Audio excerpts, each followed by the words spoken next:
আসসালামু আলাইকুম বন্ধুরা, আজকে নিয়ে আসলাম তোমাদের মধ্যে নতুন একটা কার্টুনের পরিচিতি। তোমরা নিশ্চয়ই এদের দুইজনকে অবশ্যই চিনতে পেরেছো। এরা হলো মোটু আর পাতলু। এরা হলো দুইজন খুবই ঘনিষ্ঠ বন্ধু। তারা বিপদ আপদে সবসময়ই একসাথে চলাফেরা করে। তারা দুইজনই অনেক বুদ্ধি দিয়ে সুন্দরভাবে সব কিছুর সমাধান করে। যাই হোক বন্ধুরা, মোটুর বিষয়ে কিছু বলি।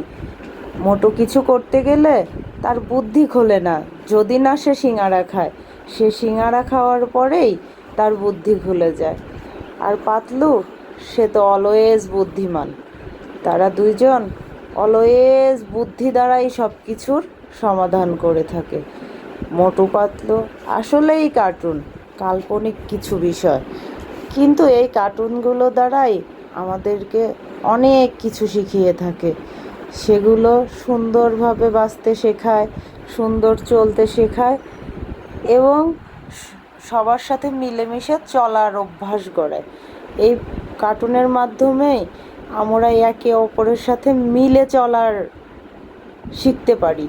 তো শুধু কার্টুনকে কার্টুন ভেবেই দেখো না বন্ধুরা, কার্টুনের থেকেও তোমরা অনেক কিছু শিখতে পারবে। যে কোনো কিছুই দেখো না কেন, সেগুলো থেকে শিক্ষা গ্রহণের জন্যেই দেখবে। সেই কারণে মোটু পাতলু কার্টুনটা তোমরা দেখতেই পারো। আজ এ পর্যন্তই বন্ধুরা।